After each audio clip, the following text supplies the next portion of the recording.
जम्मू कश्मीर के पहलगाम में आतंकी हमले के बाद से भारत सरकार लगातार सख्त कदम उठा रही है। भारत सरकार इस हमले का जिम्मेदार पाकिस्तान को मानती है। अब भारत पाकिस्तान के ऊपर लगातार राजनीतिक, कूटनीतिक और आर्थिक कार्रवाई करने में जुटी हुई है। भारत सरकार ने पाकिस्तान के ऊपर कार्रवाई करते हुए 1960 के सिंधु जल संधि को रद्द करने का ऐलान कर दिया है। अब इसी को लेकर केंद्र सरकार लगातार काम कर रही है कि कैसे सिंधु नदी के पानी को पाकिस्तान जाने से रोका जाए। इस फैसले से जुड़ी सबसे अहम बैठक शुक्रवार को हुई। केंद्रीय गृह मंत्री अमित शाह के आवास पर एक उच्च स्तरीय बैठक बुलाई गई। इस बैठक में जल शक्ति मंत्री CR पाटिल समेत कई वरिष्ठ अधिकारी मौजूद थे। करीब 45 मिनट तक चली इस बैठक में पाकिस्तान जाने वाली पानी को पूरी तरह रोकने के विकल्पों पर गंभीरता से विचार किया गया। दरअसल 22 अप्रैल का दिन भारत के लिए बेहद ही दुर्भाग्यपूर्ण दिन रहा। भारत इस दिन को कभी न भूल पाएगा।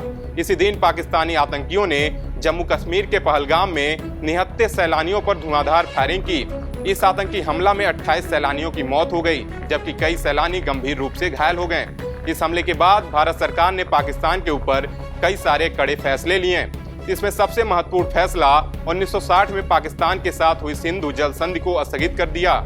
सूत्रों की माने तो केंद्रीय गृह मंत्री अमित शाह के आवास पर एक उच्च स्तरीय बैठक हुई। इस बैठक में सिंधु नदी के जल को रोकने के लिए 3 स्तर पर काम करने की योजना बनी।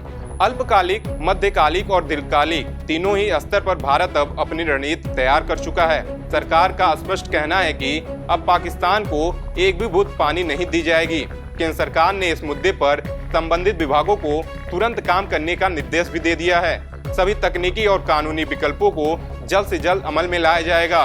जल शक्ति मंत्रालय और विदेश मंत्रालय की टीमें मिलकर इस फैसले को लागू करेंगी।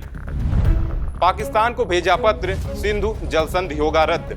भारत के जल शक्ति मंत्रालय की सचिव देवश्री मुखर्जी ने पहले ही पाकिस्तान को एक पत्र भेज दिया है।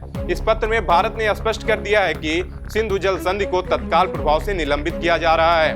भारत ने यह कदम संधि के अनुच्छेद 12 के तहत उठाया है। इस अनुच्छेद के मुताबिक अगर कोई भी पक्ष महसूस करे कि संधि की शर्तें अप्रासंगिक नहीं हैं, तो वह संशोधन की मांग कर सकता है।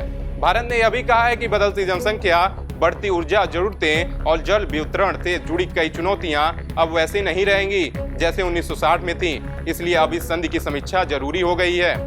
भारत का कहना है कि पाकिस्तान लगातार आतंकवाद को बढ़ावा दे रहा है और हर बार बातचीत के प्रयासों को नजरअंदाज कर रहा है। ऐसे में भारत के पास अपने अधिकारों का इस्तेमाल करने के अलावा कोई विकल्प नहीं बचा था। भारत के मुताबिक सिंधु जल संधि को निलंबित करने का यह फैसला बिल्कुल जरूरी हो गया था। आपको बता दें कि सिंधु जल संधि पर हस्ताक्षर 1960 में हुए थे। इस संधि के तहत भारत और पाकिस्तान के बीच 6 नदियों के जल बंटवारे का प्रावधान किया गया था। भारत को पूर्व की 3 नदियां रावी, सतलुज और ब्यास का अधिकार मिला था, जबकि पश्चिम की 3 नदियों सिंधु, झेलम और चिनाब का जल पाकिस्तान को दिया गया था। हालांकि भारत को इन नदियों पर कुछ सीमा तक परियोजनाएं बनाने की छूट थी, लेकिन भारत ने अब तक इस संधि का पूरी तरह से ईमानदारी से पालन किया है। अब जब पाकिस्तान भारत के खिलाफ साजिशों से बाज नहीं आ रहा है, तो भारत ने अपने रुख में सख्ती दिखाई है।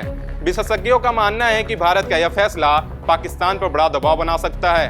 भारत पहले भी इस बात के संकेत दे चुका था। साल 2016 में उरी हमले के बाद प्रधानमंत्री नरेंद्र मोदी ने कहा था, खून और पानी एक साथ नहीं बच सकते। अब वही भारत सरकार ने अमल में लाने का निर्णय लिया है। अब दुनिया की नजर भारत की इस फैसले पर है। एक तरफ पाकिस्तान पर दबाव है, दूसरी तरफ भारत अंतर्राष्ट्रीय मंचों पर इस फैसले को सही ठहराने की तैयारी में है। भारत का तर्क साफ है, संधि का पालन अभी तक जब तक दूसरा पक्ष शांति के साथ रहे। अगर आतंक को बढ़ावा दिया जाएगा तो भारत को भी अपनी नीति बदलने का हक है। साफ है कि अब भारत का रुख बदल चुका है।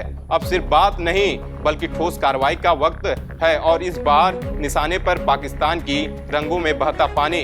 अब देखना होगा कि भारत सरकार सिंधु जल को रोकने के लिए और क्या नया प्लान लाती है। ये तो आने वाला वक्त बताएगा। फिलहाल अभी के लिए इतना ही। बाकी देश दुनिया के तमाम खबरों को देखने के लिए देखते रहिए पंजाब केसरी टीवी। हमसे जुड़े रहने के लिए हमारे YouTube चैनल को सब्सक्राइब करें और नई वीडियो की नोटिफिकेशन के लिए बेल आइकॉन को दबाएं।